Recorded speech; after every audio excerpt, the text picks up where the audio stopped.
बिस्मिल्लाहिर्रहमानिर्रहीम। आज का जो हमारा टॉपिक है, बुनियादी तौर पर जो हम लर्न करेंगे वो है क्लासरूम मैनेजमेंट।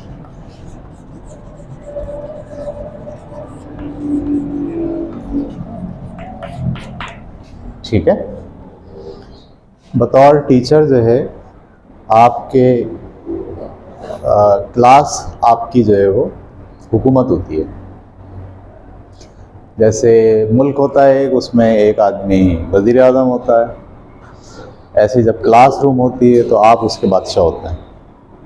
वो रन आपको करनी होती है पूरी क्लास।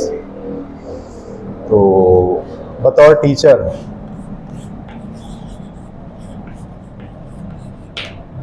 कुछ बुनियादी सलाहियतें आप में ज़रूरी हैं। बुनियादी सलाहियतें आप में ज़रूरी हैं।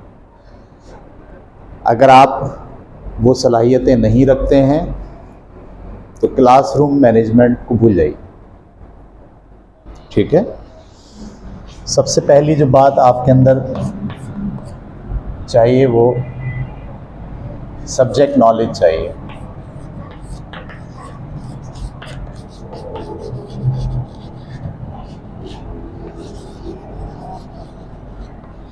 ठीक है। सब्जेक्ट नॉलेज का मतलब क्या होता है? जो आप पढ़ाने आए हैं उसकी नॉलेज, उसकी ग्रिप आपके पास होनी चाहिए। उसकी सारी बातें बुनियादी, उसके प्लस पॉइंट, उसके माइनस पॉइंट, उसके लिए मिसालें, उसको इम्प्लीमेंट कैसे करेंगे। ठीक है। उससे मुताल्लिक़ सवालात क्या हो सकते हैं और हर सवाल का मुमकिन जवाब क्या हो सकता है। इसको आप क्या कहते हैं? Subject knowledge. यानी जो चीज़ आप पढ़ाने आए हैं वो आपको उस पर ग्रिप होनी चाहिए, आपको उसके ऊपर जो है वो हावी हो आप उस पर। ठीक है। ऐसा नहीं हो कि कोई सवाल आया और आप खुद कंफ्यूज्ड हो गए, या वो जो चीज़ आप पढ़ाने आए हैं वो आपको खुद को नहीं आती। ठीक है। आप पढ़ते जा रहे हैं और बताते जा रहे हैं, पढ़ते जा रहे हैं, बताते जा रहे हैं, और एक एक लाइन पढ़ते जा रहे हैं, एक एक लाइन बताते जा रहे हैं। तो इसका मतलब ये है कि आपकी जो नॉलेज है वो नहीं है, सब्जेक्ट के ऊपर आपकी ग्रिप नहीं है। पहली बुनियादी खुसूसियत ये होती है। इसके अलावा देखें, जो आपकी प्रोफेशनल स्किल है, ठीक है, जैसे मैं फ़िज़िक्स पढ़ाता हूँ तो फ़िज़िक्स तो मुझे बहुत अच्छी आती है। ठीक है। मैं मैथ पढ़ाता हूँ, मैथ मुझे बहुत अच्छा आता है। मैं इंग्लिश पढ़ाता हूँ, इंग्लिश मुझे बहुत अच्छी आती है। ठीक है। यानी सब्जेक्ट पर तो मुझे उबूर है, बेहतरीन। इसके बावजूद मैं फ़ेल हो जाऊँगा क्लास में, अगरचे कि मैं बहुत काबिल हूँ, लेकिन इस काबिलियत के साथ अगर कैरेक्टर नहीं है, कुछ कैरेक्टर की पॉइंट्स हैं जो अगर नहीं है मेरे अंदर, तो मैं स्किल रखने के बावजूद, नॉलेज रखने के बावजूद क्लासरूम में फ़ेल हो जाऊँ। ठीक है। तो उसके लिए जो बुनियादी कैरेक्टर, यहाँ से तो ये आपकी नॉलेज और सब्जेक्ट का हवाला हो गया। यहाँ से जो हम पॉइंट्स लिख रहे हैं वो बुनियादी कैरेक्टर है जो आपके अंदर मौजूद होना ज़रूरी है बतौर टीचर। जब आप क्लासरूम में गए हैं तो उस किरदार की खुसूसियात को जब आप इस नॉलेज के साथ ब्लेंड करेंगे तो फिर आप बेहतर तरीके से डिलीवर कर पाएंगे।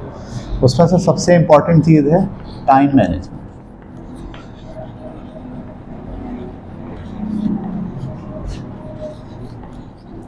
ये आपकी कैरेक्टर की खुसूसियात है। टाइम मैनेजमेंट का मतलब क्या होता है कि वक्त को आप अहमियत देते हैं अपनी ज़िंदगी में।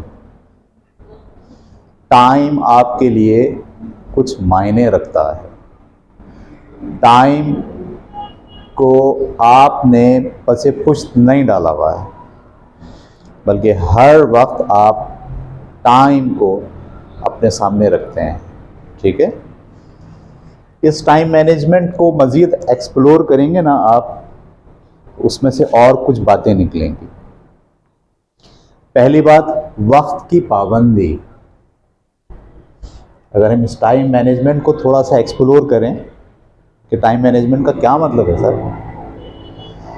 इसमें से कुछ बातें निकलेंगी। उसमें से सबसे पहली बात क्या है? वक्त की पाबंदी। ठीक है, यानी आपने 8:40 में क्लास में दाखिल होना है, तो 8:40 में क्लास में दाखिल होना है। अगर आपको 9:30 पर क्लास छोड़नी है तो 9:30 पर क्लास छोड़नी है। इसको कहते हैं वक्त की पाबंदी। ठीक है, टाइम मैनेजमेंट के लिए बुनियादी चीज़ है वक्त की पाबंदी। स्कूल का टाइम 7:30 बजे है तो 7:30 बजे आपको इन होना है। ठीक है, पहला पीरियड आपका 8 बजे शुरू हो रहा है तो 8 बजे आपको क्लास में होना है। ठीक है, आपका पीरियड ख़त्म होता है 10:30 बजे, 10:30 बजे आपको क्लास छोड़ देनी है, क्योंकि दूसरी क्लास पकड़नी है आपको। अगर आप ये वाली नहीं छोड़ेंगे तो दूसरी नहीं पकड़ पाएंगे। वक्त की पाबंदी अगर आपके कैरेक्टर में नहीं है तो भूल जाइए कि आप एक अच्छे टीचर हैं, और भूल जाइए कि आप क्लासरूम को मैनेज कर सकते हैं। नहीं हो सकता, पॉसिबल ही नहीं। तो सबसे पहले अपने अंदर टाइम मैनेजमेंट की पहली क्वालिटी कि हम वक्त की पाबंदी करेंगे, हर सूरत में अपने ऊपर लागू करेंगे कि हमें वक्त का पाबंद होना है। कभी आप गौर कीजिए ना, थोड़ा सा इसको और एक्सप्लोर करें, और वक्त की पाबंदी क्यों इतना इम्पोर्टेंट है। तो आप हैरान होंगे कि इंसानी कैरेक्टर की सारी खूबियाँ अगर आप एक्सप्लोर करना शुरू करें और एक दूसरे से जोड़ना शुरू करें तो वो नीचे वाली चीज़ ऊपर वाली चीज़ से जुड़ेगी, ऊपर वाली कैरेक्टर उससे ऊपर वाले कैरेक्टर से जुड़ेगा, उससे ऊपर वाला कैरेक्टर उससे जुड़ेगा। सबसे ऊपर जो कैरेक्टर आएगा ना, वो आएगा वक्त की पाबंदी। सही है। कुदरत को देखें आप, अल्लाह ताला का जो निज़ाम है पूरे सिस्टम का, वो वक्त का पाबंद है। सही है, वो टाइम और सेकंड और मिनट को बहुत काउंट करता है, पूरा सिस्टम, पूरा कुदरत। सही है। अच्छा, इसी तरह से कुदरत चाहती भी है, आइए, कुदरत चाहती भी है कि आप वक्त के पाबंद हो। उसने जमादात, नबातात, दरख्त, निज़ाम शमसी, ज़मीन, इन सब को तो वक्त का पाबंद कर दिया है अपने सिस्टम के तहत। जो हट नहीं सकते उसके, इस सिस्टम से दूर नहीं जा सकते, सिस्टम के अगेंस्ट नहीं जा सकते। सिर्फ अगेंस्ट कौन जा सकता है? इंसान। तो उसकी तरबियत के लिए आप अगर कुदरत को देखें ना, तो वो 5 नमाज़ें आपको उठा के दे देता है। दिन में 5 बार आपकी प्रैक्टिस कराता है कि ये टाइम है नमाज का, इसमें आपको वक्त पर नमाज पढ़नी है। समझ में आ रही बात आपको? कुदरत चाहती है कि ये बुनियादी कैरेक्टर हर फर्द के अंदर डेवलप हो जाए, कि वो जो उसको टाइम दिया है, जो उसने सोचा है कि इस टाइम पर मुझे ये काम करना है, तो 1 सेकंड आगे और 1 सेकंड पीछे ना हो। इसकी प्रैक्टिस के लिए, इसकी आदत डालने के लिए कुदरत ने आपको 5 वक्त की नमाज का टाइम मखसूस करके बता दिया, और उससे आपकी जन्नत और दोज़ख भी जोड़ दी। ठीक है, क्योंकि कुदरत चाहती है कि आपके अंदर ये कैरेक्टर पैदा हो कि आप वक्त की पाबंदी के साथ इस कायनात की तमाम चीज़ों के साथ अलाइन करें। पता चला कायनात की सारी चीज़ें वक्त की पाबंद हैं, वो अपने वक्त के लिहाज से मैनेज हो रही हैं, और आप जो है वो उस वक्त की पाबंदी को छोड़ बैठे हो। तो आप दरअसल इस सारे नेचुरल प्रोसेस से आउट हो जाओगे आहिस्ता आहिस्ता, और इस वक्त की पाबंदी के नीचे आने वाले जितने कैरेक्टर्स आपके पास आने हैं वो आहिस्ता आहिस्ता डैमेज होना शुरू हो जाएंगे। इसीलिए ये ज़रूरी है टाइम मैनेजमेंट के अंदर कि आप सबसे पहले अपने आप को वक्त का पाबंद बनाइए, नंबर 1। ठीक है, ये हम बात कर रहे हैं कैरेक्टर की टाइम मैनेजमेंट के अंदर। ठीक है, इसके अलावा जो अगला कैरेक्टर आपके पास है, आप वक्त की पाबंदी कैसे करते हैं, ये बहुत बच्चों वाली बातें होंगी जो मैं आपको समझाऊँ।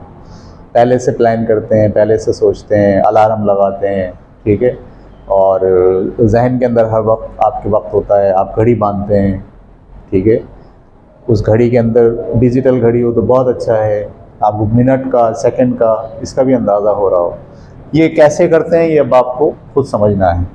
अगला कैरेक्टर जो आपके लिए ज़रूरी है बतौर टीचर, वो आपको लीडर होना है, हाकिम नहीं होना। दो कैरेक्टर होते हैं, एक हाकिम होता है। हाकिम का मतलब होता है कि मेरी हुकूमत है, मैं जैसा बोलूँगा सब वैसा करेंगे, ठीक है, ये कैरेक्टर होता है। एक कैरेक्टर होता है कि मैं हाकिम नहीं हूँ, मैं लीडर हूँ, मैं मेंटोर हूँ। आप लीडर के अलावा क्या कह सकते हैं, मेंटोर हैं आप। मेंटोर का मतलब आप ट्रेनर हैं, सही है, आप फैसिलिटेटर हैं, आप मोटिवेटर हैं। तो इतने सारे लफ्ज़ हैं एक टीचर के लिए कि वो लीडर है, वो मोटिवेटर है, वो ट्रेनर है, वो मेंटोर है। ट्रेनर किसे कहते हैं, जो ट्रेन करता है। और मोटिवेटर किसे कहते हैं, जो हौसला अफजाई करता है, आमादा करता है, सही है, शाबाश देता है, उसको मोटिवेटर कहते हैं। मेंटोर किसे कहते हैं, जो ताने बाने बुनता है शख्सियत के, वो नज़र रखता है कि इसकी शख्सियत में ये चीज़ें चल रही हैं, मुझे इस तरह से काम करना है कि इसकी पर्सनैलिटी में ये चीज़ें बढ़ जाएं और ये चीज़ें कम हो जाएं, इसको कहते हैं मेंटोर, ठीक है। तो जब आप क्लासरूम में पहुंचते हैं एज ए टीचर, तो आपका कैरेक्टर एक हाकिम का, एक बादशाह का, एक वज़ीर आज़म का, एक काउंसलर का, सॉरी काउंसलर तो आप हैं, काउंसलर वो नहीं जो डिस्ट्रिक्ट का काउंसलर होता है, काउंसलर वो जो काउंसलिंग करता है। तो काउंसलिंग का आपका कैरेक्टर होना ज़रूरी है। ये बात क्लियर हो गई। अगला जो कैरेक्टर आपके अंदर होना ज़रूरी है वो है सिंपैथी। मुझे स्पेलिंग याद नहीं है, और एम्पैथी।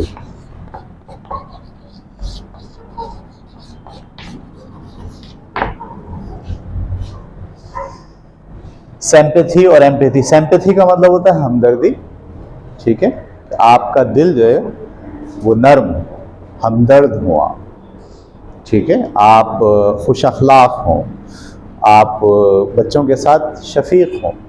सिंपैथी का मतलब शफीक, हमदर्द होना, दूसरे का दर्द महसूस करना। अच्छा, दूसरे का दर्द महसूस करने के लिए एक लफ्ज़ इस्तेमाल करते हैं इंग्लिश में, एम्पैथी। एम्पैथी का मतलब ये होता है कि उसकी जगह पर बैठकर सोचना, उसके जूते में अपना पाँव डालकर महसूस करना कि इसको क्या महसूस हो रहा है, ऐसे हम समझते हैं इसको। यानी एक स्टूडेंट बैठा हुआ है, नाराज़ है, गुस्से में है, तो एक तो सिंपैथी होगी कि आप किसके साथ नरम अल्फाज बोलेंगे, आप उसके साथ हमदर्दी का इजहार करेंगे, आप उसके कंधे पे हाथ रख देंगे। ये सब क्या है, ये सिंपैथी है। और एम्पैथी क्या है, आप ये सोचेंगे कि अगर मैं इसकी जगह पर होता तो मैं क्या महसूस करता, यानी अपने आप को उसकी जगह पर रखकर।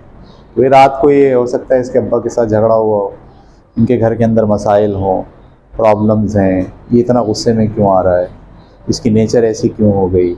आप उसकी जगह पर रख के अपने आप को सोचना शुरू करते हैं, तो आपको वो आदमी, वो बच्चा, वो स्टूडेंट, वो बच्ची समझ में आती है, ठीक है। आप उसका दर्द महसूस कर सकते हैं, आप उसके प्रॉब्लम को समझ सकते हैं कि उसको प्रॉब्लम क्या है।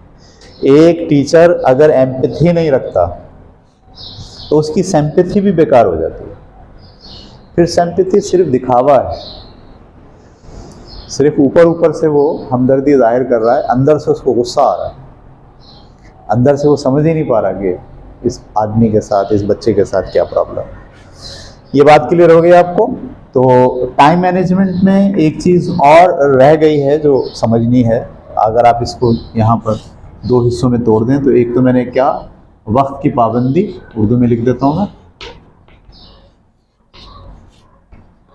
ये सलाहियत आप में होनी चाहिए। और दूसरी बात जो इसमें होनी चाहिए वो है वक्त का सही इस्तेमाल, वक्त का दुरुस्त इस्तेमाल। क्या मायने होते हैं इसके, वक्त का दुरुस्त इस्तेमाल का? इसके मायने ये होते हैं कि आप जब ये तय करके गए हैं क्लासरूम में कि मुझे ये 40 मिनट का पीरियड लेना है, तो आप उस 40 मिनट के पीरियड को प्रॉपरली इस्तेमाल करते हैं। आपको पता है कि पहले 5 मिनट में मुझे क्या करना है, अगले 5 मिनट में मुझे क्या करना है, ठीक है, और कितना बोलना है और कितना रोकना है। बाज़ औक़ात ऐसा होता है कि आप स्टडी करके आते हैं, बहुत सारी बातें आपके जहन में होती हैं, ठीक है, और आपने पॉइंट्स याद रखे होते हैं जहन में कि मुझे ये बोलना है, ये बोलना है, ये बोलना है, ये बोलना है। क्लासरूम में आते हैं और फायर मारते हैं, पहला फायर, दूसरा फायर, 5 मिनट में सब बोल देते हैं और ख़ाली हो जाता है। अब आपका 40 मिनट का पीरियड है, 5 मिनट में आपने सब बोल दिया, खाली हो गए, अब फंस गया। जब मैं आपसे कहता हूँ वक्त का दुरुस्त इस्तेमाल, तो इसका मतलब ये है कि आप में ये एबिलिटी होनी चाहिए कि आपने जो 5 पॉइंट बोलने हैं उसको कैसे फैलाना है 40 मिनट पे, उसको कैसे मैनेज करना है, ठीक है। पहले एक पॉइंट बोला, उस पर डिस्कशन की, उस पर मिसालें ले आए, बच्चों से सवालात ले लिए, उनको किसी मामले में, किसी वाक़े में इंगेज किया उस एक पॉइंट पर। जब वो एक पॉइंट में 5 मिनट गुजर गए, अब आपने दूसरा पॉइंट उठाया, उस पर आपने डिस्कशन की, उससे आप बातचीत आपने की, उसको आपने फैलाया, उस पर ज़रूरी नॉलेज दी बच्चों को, बच्चों से उसका इनपुट लिया। तो इसको हम कहते हैं वक्त का दुरुस्त इस्तेमाल। आपको पता है वक्त की पाबंदी तो आप बहुत कर रहे हो, लेकिन आपको वक्त का दुरुस्त इस्तेमाल नहीं आता। आप उस टाइम को फैलाने की सलाहियत आपके अंदर मौजूद नहीं है, आप उसको सही तौर पर ब्लेंड नहीं कर पा रहे। यानी वक्त को और अपनी नॉलेज को सही रेशो के साथ अगर आपने ब्लेंड नहीं किया, तो फिर आप वक्त की पाबंदी के बावजूद क्लासरूम में टाइम को मैनेज नहीं कर पाएंगे, ठीक है जी। और इसके अलावा जो खुसूसियात बहुत सारी हो सकती हैं, मैं बहुत मुख्तसर लेके चल रहा हूँ आप, ठीक है। कम से कम ये 4 खुसूसियात एक टीचर में होना ज़रूरी है जिस वक्त वो क्लासरूम में पहुँचा हुआ। कौन कौन सी? नंबर 1 सब्जेक्ट की knowledge, number 2 time management. Time management का मतलब क्या है? वक्त की पाबंदी और वक्त का प्रॉपर इस्तेमाल करना आना। तीसरी क्वालिटी जो आप में होनी चाहिए वो क्या होनी चाहिए कि आप हाकिम नहीं हैं, आप बादशाह नहीं हैं क्लास के, आप वज़ीर आज़म नहीं हैं उस क्लासरूम में, आप क्या हैं? लीडर हैं। आप क्या हैं? मेंटोर हैं। आप क्या हैं? और क्या हो सकता है? मोटिवेटर हैं, ठीक है। आप क्या हैं? ट्रेनर हैं, ठीक है। और इस तरह के सारे लफ्ज़ इस्तेमाल किए जा सकते हैं, लेकिन हुकूमत नहीं है आपकी। डंडा लेके आप जो है वो सर पे सवार नहीं है कि जैसा चाहे बच्चों को हुक्म दें और बच्चे वैसे ही करें। अगर नहीं करेंगे तो आप गुस्से में आ जाएंगे, आपको जलाल आ जाएगा, आप जो है वो छोड़ेंगे नहीं, कान पकड़ के मोड़ना शुरू कर देंगे। ये सब डिक्टेटरशिप है। टीचिंग डिक्टेटरशिप नहीं, टीचिंग का प्रोसेस लर्निंग है, और लर्निंग बग़ैर आमादा हुए नहीं हो सकती। आप सज़ा दे सकते हैं शरारत पे, आप सज़ा दे सकते हैं बच्चा अगर कोई बहुत ही नेगेटिव इम्पैक्ट डाल रहा है क्लासरूम में तो वहाँ, लेकिन टीचिंग, पढ़ाई, ग्रूमिंग, बच्चों की साइकी को बेहतर करना, इसके लिए आपको डंडा इस्तेमाल नहीं करना, इसके लिए आपको ये वाले रूल इस्तेमाल करने हैं अपने। और तीसरी जो खुसूसियत चौथी होनी चाहिए वो सिंपैथी और एम्पैथी, कि आप शफीक हों, आपके दिल में बच्चों के लिए हमदर्दी हो, मोहब्बत का जज्बा हो, और आप एम्पैथी का मतलब क्या होता है कि आप खुद को उनकी जगह रख कर देख सकें, जिसको हम कहते हैं एम्पैथी। बाज़ औक़ात हम में सिंपैथी तो होता है, एम्पैथी नहीं होता, और हम चीज़ों को समझ ही नहीं पाते, ठीक है। ये बुनियादी बातें होंगी। अब हम चलते हैं अपने अलग, जो आज का हमारा बुनियादी टॉपिक है क्लासरूम मैनेजमेंट, वो आपको कैसे करनी है।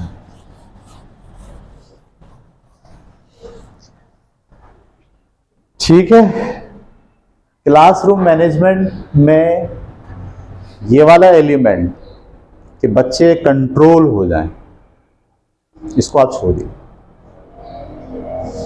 बच्चे मशीन की तरह बैठे हुए हों, सब कोई कुछ नहीं बोल रहा, इसको आप छोड़ दीजिए। ये क्लासरूम मैनेजमेंट नहीं है। क्लासरूम मैनेजमेंट अलग से कोई चीज़ नहीं है बजुज़ इसके कि आपने 40 मिनट का पीरियड जो है, पढ़ाई का जो पीरियड है, उसको प्रॉपर हैंडल किया है। अगर आप उस 40 मिनट के पीरियड को प्रॉपर हैंडल कर लें तो क्लासरूम खुद ब खुद क्या हो जाएगी, मैनेज हो जाएगी। क्लास को मैनेज करने के लिए कोई अलग से कोई टूल इस्तेमाल नहीं किए जाते। कुछ उसूल हैं वो आप पहले से लिख दें क्लासरूम के अंदर कि भाई ये बुनियादी उसूल होंगे और इन बुनियादी उसूल को सब फॉलो करेंगे टीचर भी और स्टूडेंट भी, ठीक है। तो ये सिर्फ बुनियादी उसूल आप लिख के कहीं लगा दीजिए कि भाई ये बुनियादी उसूल होंगे, इन उसूल को फॉलो। अब वो उसूल क्या हो सकते हैं जो लिख के लगाए जा सकते हैं क्लासरूम में? सबसे पहला उसूल है one man show. One man show का मतलब क्या होता है? एक वक्त में एक आदमी बोलेगा। अगर टीचर बोल रहा है तो बच्चे सुनेंगे, अगर बच्चे बोल रहे हैं तो टीचर सुनेंगे। इसको हम कहते हैं वन मैन शो। सख्ती के साथ इसको फोकस कीजिए, सही है? यानी आप इस बात को जाने न दीजिए, हाथ से नज़रअंदाज नहीं कीजिए कि चलो भाई एक वक्त में दो बोल भी रहे हैं तो कोई बात नहीं। ये आप उसूल बना लें क्लासरूम का, लगा दें लिख के कि भाई एक वक्त में एक आदमी बोलेगा। अच्छा, अब इसमें ये होता है कि आप तो हैं एक, क्लासरूम में बच्चे 20, वो 20 एक साथ बोलना चाहते हैं, उसके लिए आप रूल बना देंगे भाई जिसको बोलना है पहले हाथ खड़ा करेगा। आप किसी को इशारा करेंगे, यस आप बोलिए, तो फिर वो बोलेगा, फिर आप बोलिए तो वो बोलेगा। तो ये एक बेहतर तरीका होता है मैनेज करने के लिए। तो सबसे पहला जो उसूल है वो क्या है?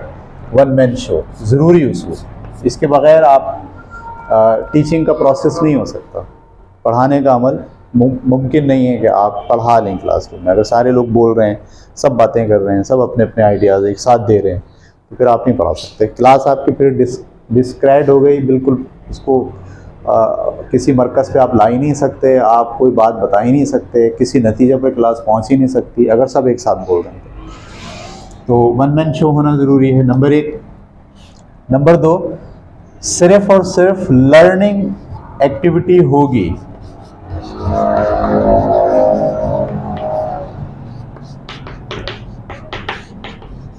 सिर्फ लर्निंग एक्टिविटी होगी बस। क्लास में 40 मिनट लर्निंग एक्टिविटी होगी। मैं अगर अपने घर का किस्सा भी सुना रहा हूं तो उसके पीछे भी क्या है? कोई लेसन है, कोई लर्निंग है।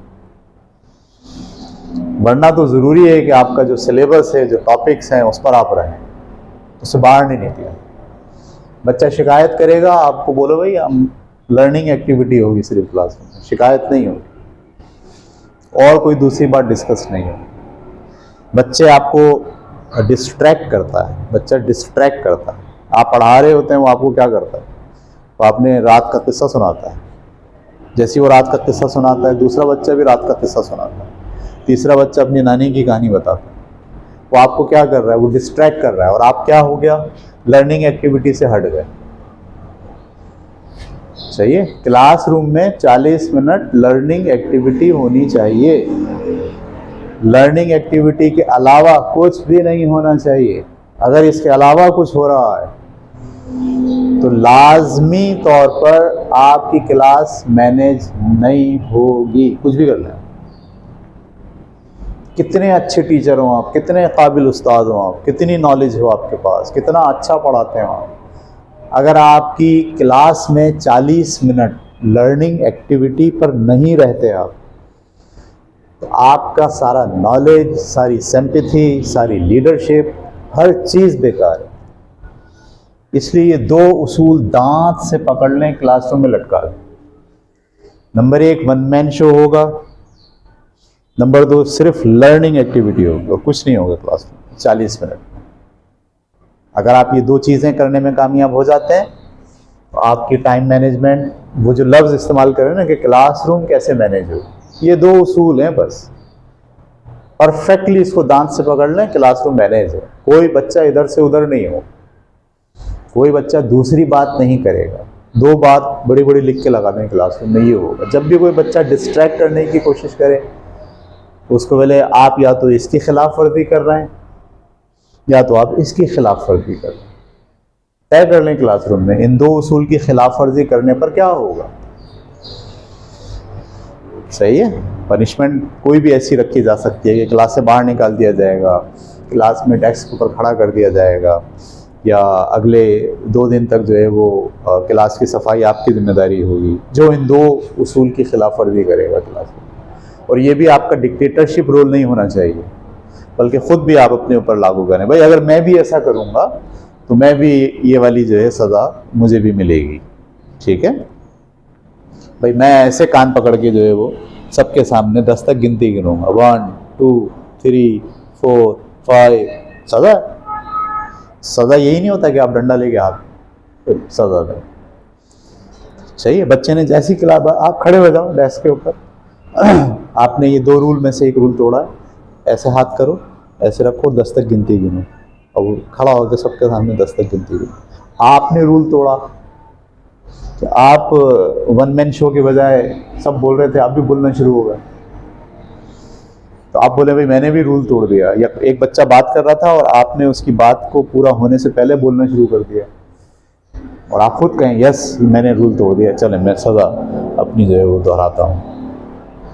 ये आप जब इम्प्लीमेंट करोगे क्लासरूम के अंदर तो आपकी क्लासरूम मैनेज होना शुरू हो जाएगी, ठीक है। ये 2 बुनियादी बातें आपको क्लासरूम मैनेजमेंट के लिए इम्प्लीमेंट करनी। इसमें किसी के ध्यान में कोई सवाल है तो पूछ लें। ये लफ्ज़ समझ में आ गया, लर्निंग एक्टिविटी क्या मतलब? सिर्फ लर्निंग होगी। आप किस्सा भी सुना सकते हैं, सही है, आप वाकयात भी सुना सकते हैं, लेकिन उन सब के पीछे क्या होगा? लर्निंग होगी। वो वाकया उस टॉपिक से मुताल्लिक होगा, उस वाकये में कोई कैरेक्टर बिल्डिंग से मुताल्लिक कोई चीज़ होगी, सही। वो लर्निंग एक्टिविटी के ज़ुमरे में आएगा।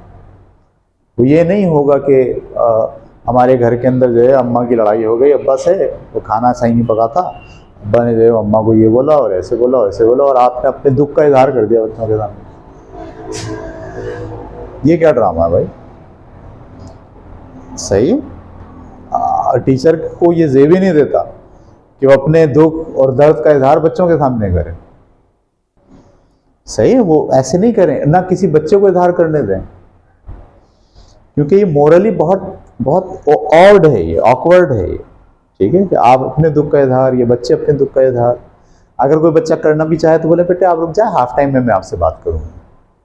आपको उसको अगर सपोर्ट करना भी है तो सबके सामने उसकी तजलील नहीं होनी चाहिए, आप अलग से उससे मिलकर उससे बात पूछेंगे कि तुम्हें क्या बात हुई, ठीक है। अब आते हैं हम 40 मिनट का जो पीरियड है आपका, उसको आप कैसे टाइम डिस्ट्रीब्यूशन कैसे करेंगे।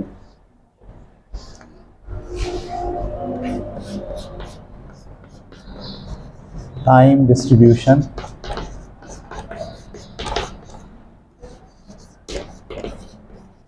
ऑफ 40 मिनट्स, जो आपका एक पीरियड है 40 मिनट का, उसको आप कैसे टाइम को कैसे डिस्ट्रीब्यूट करेंगे।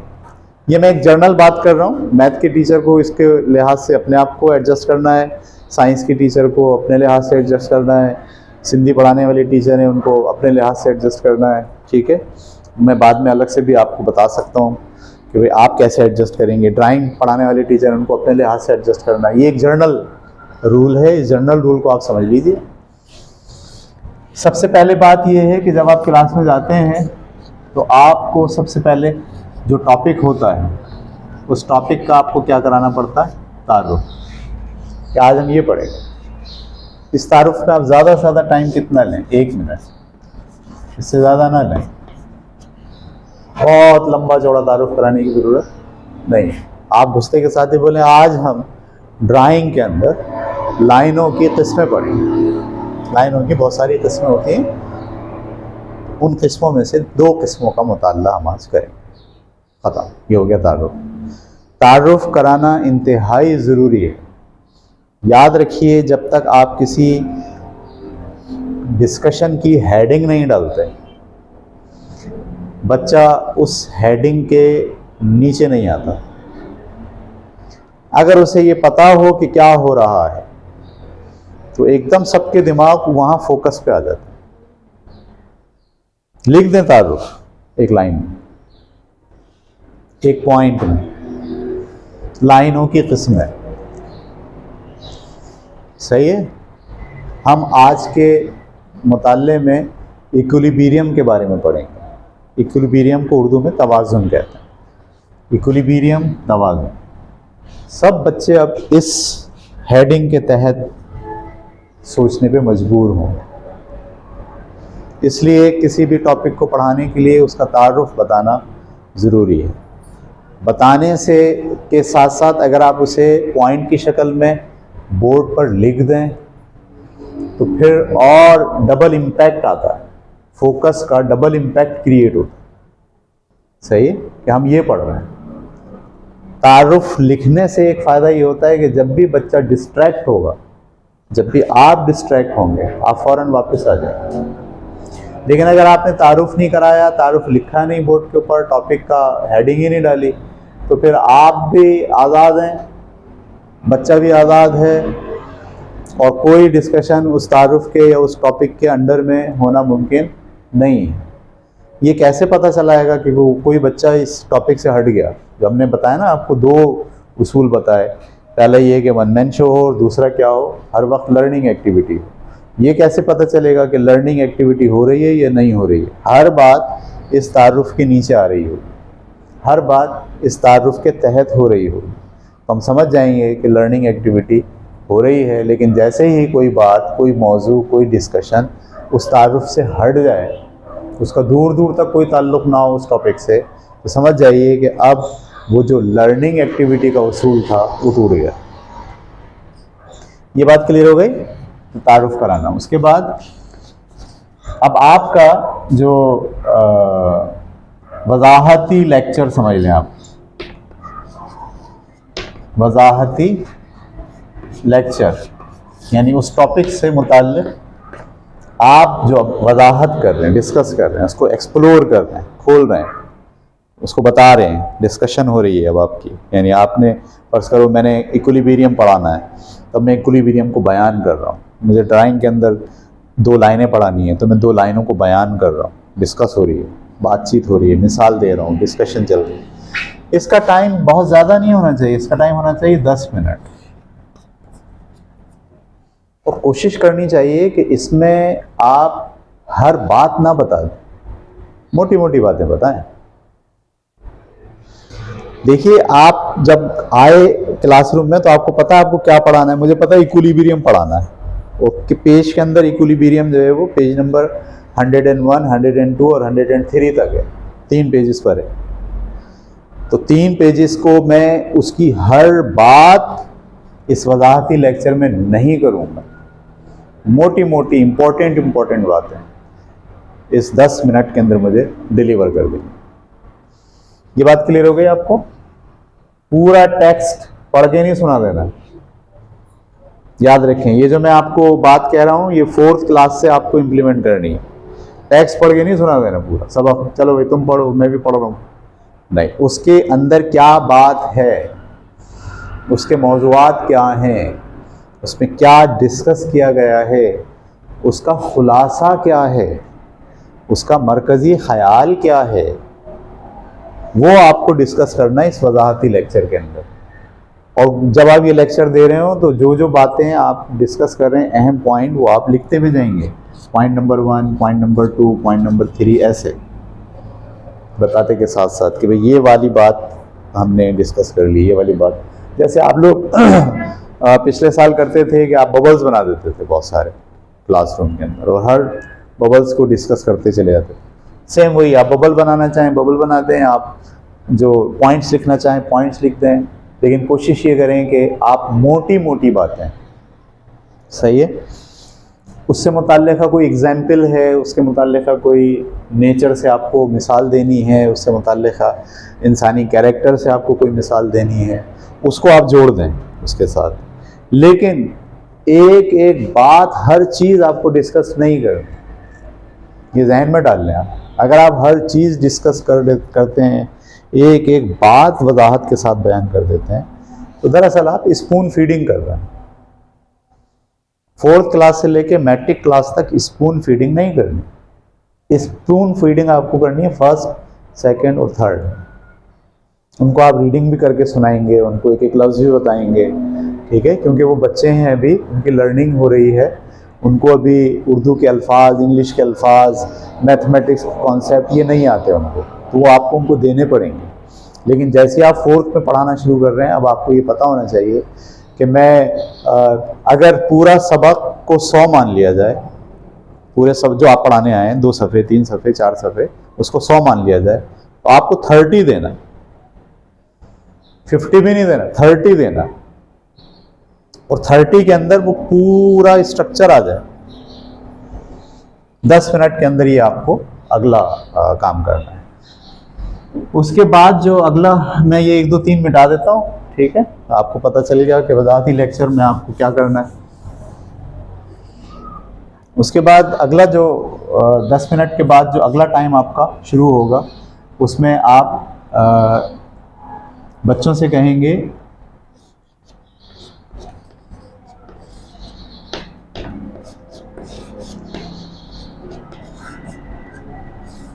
Group reading. इसके लिए आप उनको 10 मिनट दें, ठीक है। ग्रुप रीडिंग से क्या मुराद है? आपने बोला ये जो हमने आज का टॉपिक पढ़ा है वो आपकी किताब के पेज नंबर 101, 102 और 103 पर फैला हुआ है। आप दोनों निकालें, आप दोनों 2-2 बिठा दें, आप एक बुक दे दें, बोलें इसको रीड करें, ठीक है। रीड करने का तरीका क्या होगा, पहले से बच्चों को समझाइए रीड करने का तरीका क्या होगा। एक बच्चा एक पैराग्राफ रीड करेगा, वो सिर्फ रीड नहीं करेगा, रीड करके अपने दूसरे वाले को बताएगा, ये बोल रहा है, इसमें ये बात कही है, इसमें ये बात कही है। दूसरा वाला जो है उसको सुन के बोलेगा हाँ सही है, हाँ सही है, नहीं इसमें तो ये बात बोली नहीं है, यानी वो काउंटर करेगा। एक सुनाएगा पढ़ के, दूसरा उसको या तो बोलेगा यस या क्या बोलेगा, नो, इसमें ये बात तो नहीं लिखी। उसने पूरा पैराग्राफ पढ़ के सुना दिया और फिर उसको बोल रहा है भाई इस पैराग्राफ में जो है ना ये वाली बात लिखी है, इसने भी ये बात बताई थी, ये वाली बात इसने लिखी है। और वो जो दूसरा बच्चा है वो बोलेगा क्या बात कर रहे हो यार, इस पैराग्राफ में तो ये लिखा ही नहीं है। हाँ बिल्कुल सही लिखा, ओके। फिर अगले पैराग्राफ की बारी दूसरे बच्चे की, वो उसको पढ़ेगा, वो उसको समझाएगा, वो उसको बताएगा। इसमें आप इन्वॉल्व नहीं हैं, आप इन्वॉल्व नहीं हैं। और बच्चों को पहले ही आप बता दीजिए कि इस दौरान अगर आपके जहन में कोई सवाल आता है तो उस सवाल को एक दूसरे से डिस्कस कर लें कि मुझसे ये सवाल पूछना है, सही है। लेकिन 10 मिनट में सिर्फ क्या होगा, रीडिंग और ग्रुप डिस्कशन। ग्रुप में सिर्फ कितने लोग होंगे, 2 लोग। अगर आप समझते हैं कि नहीं ये 2 लोग नहीं कर सकते, इसमें एक तीसरा आदमी डालना ज़रूरी है जो ज़्यादा ज़हीन है, वो ज़्यादा अच्छे तरीके से डिस्कस कर सकता है, तो आप 3 का ग्रुप बना लें। एक डेस्क पे 3 बच्चा ही आता है, इससे ज़्यादा आ ही नहीं सकता। तो या तो 2 का ग्रुप होगा या फिर कितने का ग्रुप होगा, 3 का ग्रुप होगा। बाज़ औक़ात ऐसा होगा कि क्लास में तादाद जो है वो 12 के बजाय 13 है, तो आपने 2-2 के ग्रुप बना दिए, एक ग्रुप में तीसरे को डाल दिया। कोशिश करें जो तीसरा डालें वो सबसे कमज़ोर बच्चा उनके साथ बिठाएँ जो बच्चे ज़हीन हैं, ताकि उसकी डिस्कशन जो है वो चलती रहे। इसको हम कहते हैं ग्रुप रीडिंग। इसमें आप तारुफ में भी क्लासरूम में खड़े हैं बोर्ड पर, आप वजाहती लेक्चर में भी क्लासरूम में खड़े हैं बोर्ड पर चाक लेके। इस वाले प्रोसेस में 10 मिनट आप कुर्सी पे बैठे हुए हैं क्लास में और सबको आप देख रहे हैं कि कौन पढ़ रहा है, कौन नहीं पढ़ रहा है, कौन ड्रामा कर रहा है, कौन जो है वो वक्त ज़ाया कर रहा है। यहीं से आप बैठ के उसको इंटीमेट करेंगे, काशिफ पढ़ाई में दिमाग रखो, मैं इसके बाद सवाल पूछने वाली हूँ, सही है। क्योंकि अगला जो सेशन आने वाला है वो क्वेश्चन आंसर का सेशन आने वाला है, ठीक है।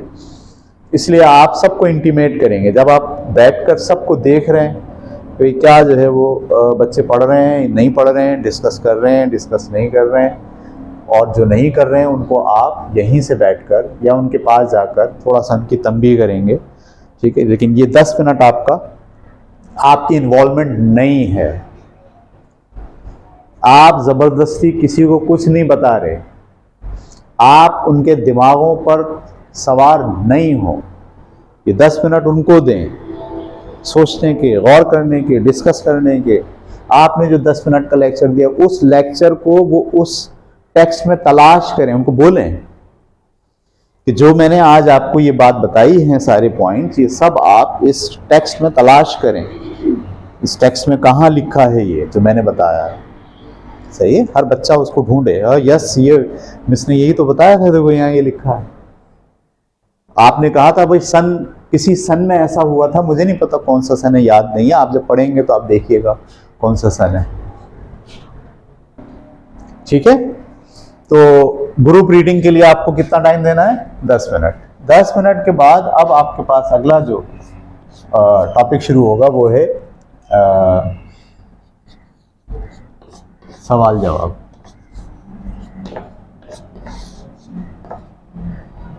ठीक है, इस सवाल जवाब को आप ज़्यादा से ज़्यादा 6 मिनट 7 मिनट में कोशिश करें कि ये सवाल जवाब हो जाए। ठीक है,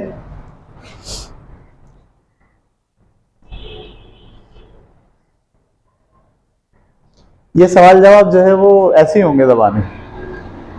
आपने लेक्चर जब देना शुरू किया था, ये वाला वजाहती लेक्चर, जब आप यहाँ हफ्ते के दिन बैठकर प्लान करते हैं तो उसमें वो सवाल निकाल लीजिए, 4 सवाल, 5 सवाल, 8 सवाल, 12 सवाल, छोटे छोटे हो, कोशिश करें कि वो बहुत लंबे ना हो। पहला को बच्चों से कहें आपके पास कोई सवाल है तो पूछ लें, बच्चे नहीं पूछते सवाल। बोला ठीक है, ओके, अब मैं सवाल पूछ, आप एक सवाल बोलें और बोलें आपका ग्रुप बताए इसका जवाब क्या है। वो नहीं बता पाया, कौन बताएगा? आप बताइए। नहीं बता पाया, आप बताइए। थोड़ी सरजनिश कीजिए, देख के सही से नहीं पढ़ा तुमने जो है वो तवज्जो नहीं दी टेक्स्ट के ऊपर कि क्या लिखा था उसमें। फिर वो जवाब आप दे दीजिए, फिर अगला सवाल उठाइए, दूसरे से पूछिए। कोशिश कीजिए कि 3 सवाल 2 सवाल, 6 मिनट में जितना आप खींच सकते हैं इस बात को, 6 मिनट 7 मिनट, बस इससे ज़्यादा इसको ना लेके जाइए, क्योंकि बच्चा जो है वो सवाल जवाब के सेशन में थोड़ा सा तंगी महसूस करता है। और आपका ये डांट डपट का सेशन है। डांट डपट का सेशन का मतलब ये है कि आप उनको उनकी जिम्मेदारी पूरी ना करने, सही ना पढ़ने पर आप उनको सरजनिश कर रहे हैं। ये ज़्यादा लंबा नहीं चलना चाहिए, थोड़ा सा टाइम हो जिसमें आप उनको सरजनिश करें, ताकि अगली बार जब आप उनसे कहें कि पढ़ें तो फिर वो याद रखेंगे भाई पिछली दफ़ा में इसने बहुत डांटा था और अब हमें इसको तफसील से जो है वो पढ़ना है। तो हमारे पास कितना टाइम हो गया? 27 मिनट हमारे गुजर गए क्लासरूम के। ठीक है, उसके बाद अगला जो आपके पास तहरीरी काम,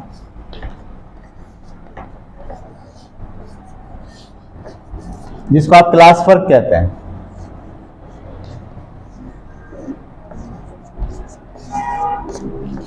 इसके लिए आप रखिए अपने पास 10 मिनट। ठीक है, एक सवाल बोर्ड पे लिख दिया, उसका जवाब लिखिए। अभी डिक्टेट करा सकते हैं आप, निशान लगवा सकते हैं कि यहाँ से यहाँ तक का जवाब है, इसको कॉपी में उतारें।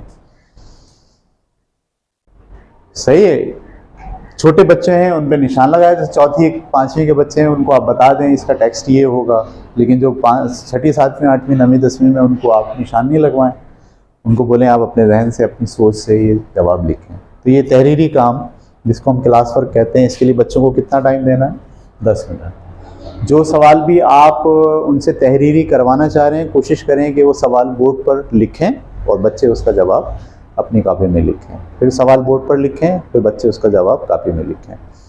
ये आपको पहले से तय करना चाहिए कि कितना काम मुझे 10 मिनट में कराना है, उससे ज़्यादा बोझ आप ना लेकर आएँ। सही, आपके पास 6 सवाल थे आज कराने, तो आप 2 अभी करा दें, 4 घर के लिए दे दें, 3 अभी करा दें, 3 घर के लिए दे दें, 4 अभी करा दें, 2 घर के लिए दे दें। कोशिश करें कि बहुत ज़्यादा सवाल, बहुत ज़्यादा तहरीरी मटेरियल इसको नहीं लेके जाइए। ठीक है, बहुत कम मटेरियल जो है वो क्लासरूम में भी कराइए और बहुत कम मटेरियल का काम होमवर्क के लिए भी दीजिए। ये आपका हो गया, तकरीबन 37 मिनट की आपकी क्लास हो गई। आखिरी जो पॉइंट है वो मैं यहाँ लिख देता हूँ, आखिरी 3 मिनट बचे आपके पास, इसमें आप होमवर्क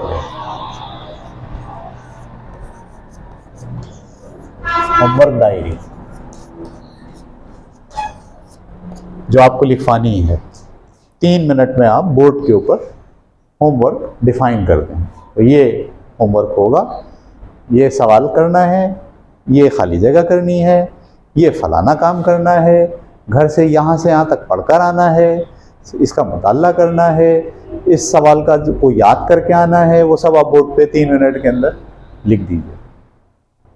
ये 40 मिनट का पीरियड अगर आपने ऐसा लिया, क्लासरूम कहीं नहीं जाती आपकी। सब बच्चे बिजी हैं किसी को मौका ही नहीं मिल रहा किसी को कोई दूसरी बात करने का। अभी और अभी और अभी और अभी और अभी और खत्म। 40 मिनट के बाद आपने कहा खुदा हाफिज, कल मिलेंगे अगले टॉपिक के साथ, निकल गया। इसमें आप बोर्ड पर खड़े हैं, इसमें आप बोर्ड पर खड़े हैं, इसमें आप खड़े नहीं हैं, चेयर पर बैठे हैं। चेयर नहीं है, बच्चों के साथ आप डेस्क पे बैठ सकते हैं, सही है। इसमें आप सवाल जवाब के सेशन में कभी खड़े भी हो सकते हैं और कभी बैठ भी सकते हैं। कुछ सवाल ऐसे होंगे जो बैठ के डिस्कस करनेंगे, वो बैठ के डिस्कस कर लें। कुछ सवाल ऐसे हैं, किसी बच्चे ने सवाल पूछा, ध्यान में रखिए, अगर कोई बच्चा सवाल पूछता है, मिस ये आबो हवा का क्या मतलब है, सवाल पूछ लिया बच्चे ने, अब आप बैठेंगे नहीं, अब आप आएंगे बोर्ड पे लिखेंगे आबो हवा और उस बच्चे का जवाब देंगे। जवाब उस बच्चे को नहीं देंगे, आप बोलेंगे पूरी क्लास के अंदर, वो ये जो बच्चा है इसने ये सवाल पूछा है आबो हवा का क्या मतलब है, मैं आप सबको बता देती हूँ आबो हवा का क्या मतलब है, अब आप सबको डिस्कस करना शुरू कर दें। एक तरीका ये भी हो सकता है कि आप बैठे रहें और बच्चे ने सवाल पूछा, मिस आबो हवा का क्या मतलब है, तो आप कहें ये जो काशिफ हैं इन्होंने पूछा है आबो हवा का क्या मतलब है, कौन इसका जवाब देना चाहेगा। कोशिश करें खुद ना दें, ज़हन में रखें आप। जब आपको ये पता चले पूरी क्लास में कोई नहीं दे रहा तो अब आप दें।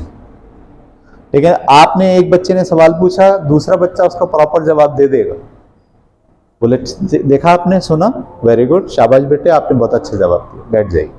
अगला सवाल, कोई सवाल नहीं कर रहा, आप करोगे, क्योंकि ये आपके पास 10 मिनट, ये जो 6 मिनट है ये किसके लिए है, सवाल और जवाब के लिए है, ये आपको छोड़ना नहीं है। आप अगर ये नहीं कर रहे तो समझ लीजिए कि फीडबैक नहीं ला रहा, कंप्रीहेंशन नहीं हो रहा। नोइंग और नॉलेज तो जा रही है, कंप्रीहेंशन नहीं हो रहा। कंप्रीहेंशन का मतलब क्या होता है कि उन्होंने क्या सीखा, वो क्या बताना चाहते हैं, क्या चीज़ उनके जहन तक पहुंच गई है, वो जहन में चली तो गई है, अगर वो बता नहीं सकते तो बिल्कुल समझ लीजिए कंप्रीहेंशन का प्रोसेस नहीं हुआ।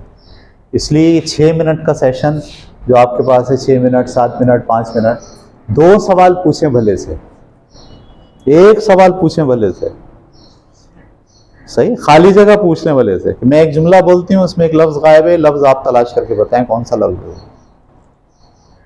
इसको भी कहते हैं कंप्रीहेंशन। मैं जो जुमला बोल रही हूँ उसके 3 जवाब हैं, 3 में से कौन सा सही है बताइए। जुमला भी बोल दीजिए, तीनों जवाब भी बोल दीजिए, और अब बच्चे से पूछिए आप बताइए इसमें कौन सा जवाब सही है। कोशिश करें जब इस तरह की सिचुएशन हो तो तीनों सही लगते हो, तीनों सही लगते हो, लेकिन टेक्स्ट से पता चलता हो कि सही जवाब ये है, सही है। मिसाल के तौर पर अल्लाह हम सबका डैश है, 3 लफ्ज़ आएंगे, मालिक है, राज़िक है और परवरदिगार है। अब देखो जुमले के लिहाज से मालिक भी सही है, राज़िक भी सही है, परवरदिगार भी सही है, लेकिन किताब में क्या लिखा हुआ था, परवरदिगार। तो अब बच्चा क्या करेगा, टेक्स्ट के लिहाज से सोचेगा, नहीं इस टेक्स्ट में तो मिस ना खालिक लिखा है ना राज़िक लिखा है, बल्कि क्या लिखा है, परवरदिगार लिखा है। ठीक है, परवरदिगार के क्या मायने होते हैं आप बताइए, ऐसे आप बताइए, आप बताइए। ये आप जब लेसन प्लान करते हैं तो लेसन प्लान खुदा के लिए इस ट्रैक की बुनियाद पर कीजिए कि मुझे तारुफ में क्या बोलना है, मुझे वजाहती लेक्चर के अंदर क्या पॉइंट्स डिस्कस करने हैं, ग्रुप रीडिंग के अंदर मुझे कौन कौन से पेजेस बच्चों को पढ़ने के लिए कहने हैं, उसमें सवाल जवाब सेशन में मैं क्या सवालात पूछूंगी बच्चों से, और तहरीरी क्लास वर्क में क्या काम मुझे कराना है, ठीक है, 10 मिनट के अंदर जो हो सकता हो, और मुझे होमवर्क डायरी के अंदर जो है वो क्या लिख के देना है, ये आप प्री प्लान आपके पास मौजूद होगा। तो फिर आप 40 मिनट के पीरियड बहुत अच्छे तरीके से डिस्कस कर सकेंगे। अगर आप क्लासरूम में ये नहीं कर रहे हैं तो आप पढ़ा नहीं रहे, ठीक है। अगर आप क्लासरूम में इस टाइम मैनेजमेंट को फॉलो कर रहे हैं तो आप पढ़ा रहे हैं। मैंने मैडम से ये कह दिया है अब कि वो कल से जब आप पढ़ा रहे होंगे तो वो खुद और मैं भी जब उनका पीरियड नहीं होगा, हम आपकी क्लासरूम की स्टडीज़ के दौरान आपकी क्लास में चक्कर लगाकर ये चेक करेंगे कि क्या आप इसको फॉलो कर रहे हैं या आप इसको फॉलो नहीं कर रहे हैं। अगर आप कहीं फॉलो नहीं कर रहे होंगे तो हम आपकी हेल्प करेंगे, ठीक है। नहीं कर पा रहे तो आपको करके दिखाएंगे, बेटे ऐसे नहीं, देखो ऐसे चलाओ क्लास, ऐसे नहीं ऐसे चलाओ क्लास। तो आप हमारे आने से घबराएं नहीं, परेशान नहीं हो, ये मत सोचें कि हम पर छापा लग गया और पकड़े गए हम, ऐसे नहीं। हम आपकी हेल्प करने के लिए, आपको बताने के लिए, जैसे कोई पढ़ा रहे हैं भूल गए, हमारे यहाँ बहुत होता है, आज मैंने ये बात बताई है, अब अगले हफ्ते 2 हफ्ते तक तो हम करेंगे, उसके बाद आहिस्ता आहिस्ता वहीं आ जाएंगे घूम फिर हुए। क्योंकि बस एक प्रॉब्लम ये है ना कि ये बड़ा मसला है, और ये मसला मैं फिर वो जो कैरेक्टर था ना टीचर का, उस कैरेक्टर में एक बात और शामिल करनी थी। जहाँ सिंपैथी और एम्पैथी का ताल्लुक बच्चों से है, वहाँ एक चीज़ और शामिल कीजिए, वो है रिस्पॉन्सिबिलिटी। सही, रिस्पॉन्सिबिलिटी का मतलब क्या होता है? जो काम आपको दिया गया है उसको आप इससे कतई नज़र कि कोई आपको देख रहा है, कोई आपको पूछ रहा है, कोई आप किसी के सामने जवाबदेह हो, इससे कतई नज़र आप उस काम को अहसन तरीक़े से पूरा करें। इसको कहते हैं रिस्पॉन्सिबिलिटी। रिस्पॉन्सिबिलिटी ये नहीं होती है कोई देख रहा है तो मैं करूँ, नहीं देख रहा तो नहीं करूँ। इसको क्या जिम्मेदारी कहते हैं? इसको तो डर कहते हैं, इसको तो खौफ कहते हैं। जिम्मेदारी डर और खौफ नहीं होता। जिम्मेदारी क्या होती है? जो काम आपको बताया गया है, हो सकता है आपको 50% बताया गया हो। जिम्मेदारी का मतलब क्या होता है? आपने उसको सोचा, गौर करा, अपना दिमाग इस्तेमाल करा और उसको अहसन तरीक़े से, मैं लफ्ज़ बोल रहा हूँ, अहसन तरीक़े से काम को अंजाम देना। इससे कतई नज़र कि कोई आपको देख रहा है, कोई आपकी निगरानी कर रहा है, आप किसी के सामने जवाबदेह हो, इससे कतई नज़र अगर आप किसी काम को अहसन तरीक़े से अंजाम देते हैं तो इसको कहते हैं रिस्पॉन्सिबिलिटी। वो जो टीचर की जो मैंने लिखी थी, अगर आप लोग लिख रहे हैं तो उसमें कहीं एक चीज़ डाल लें, रिस्पॉन्सिबिलिटी। टीचर के कैरेक्टरिस्टिक में क्या होनी चाहिए? रिस्पॉन्सिबिलिटी। और रिस्पॉन्सिबिलिटी का क्या मतलब होता है? सर देख रहे हैं, ये मतलब होता है? मैडम देख रही हैं, ये मतलब होता है? ये मतलब नहीं होता। क्या ये मतलब होता है जो उन्होंने बोला है बस वो करेंगे? जैसे कि अक्सर मैं देखता हूँ, मिस ने बोला है, छोटी क्लासेस की टीचर मैडम के साथ बैठ के डिस्कस कर लेती हैं इस हफ्ते क्या करना, जो वो बोलती हैं बस वो करती हैं, लकीर के फ़कीर बन के। ऐसे नहीं करें। उन्होंने जो बोला है वो 50% बोला है। हर दफ़ा ये सोचा करेंगे हमें जो बात कही गई है वो 50% उन्होंने बोली है, और हमको उसमें क्या करना है? ऐड करना है 50%। उसको और एहसन तरीक़े से कैसे कर सकते हैं? वो एहसन तरीक़े से करने का नाम दरअसल क्या है? Responsibility. Yes, you are responsible.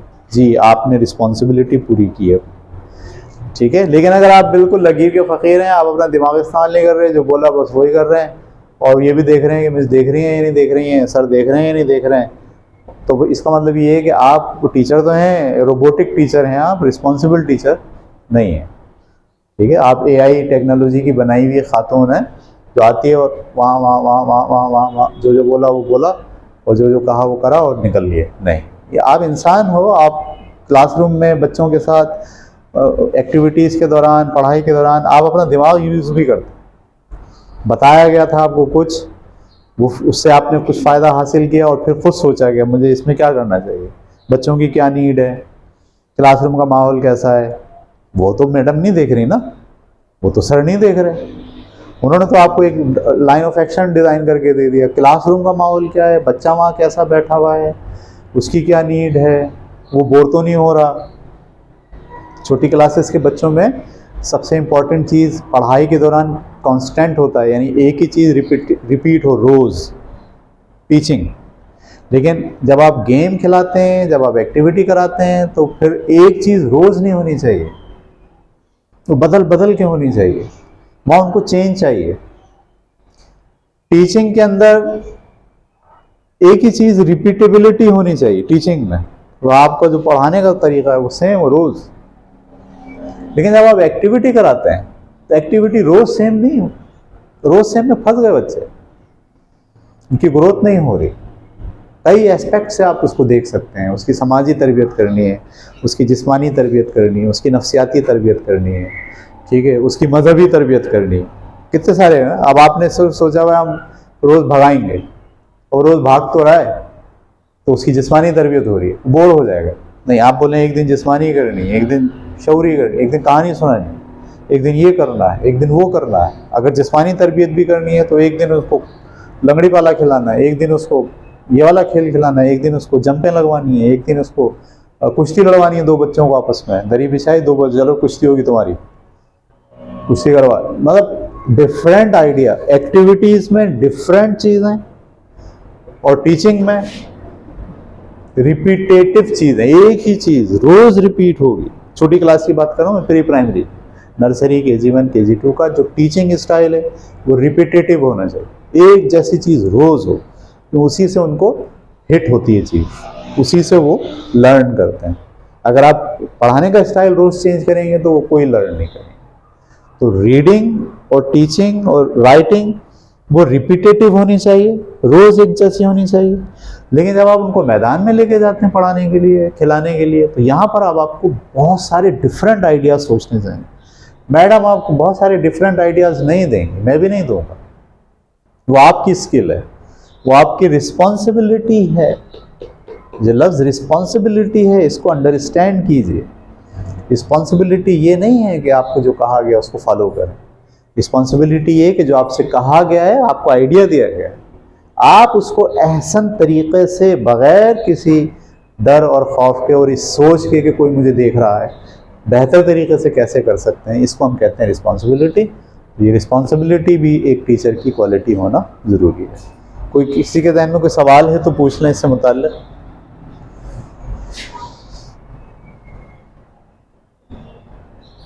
ठीक है।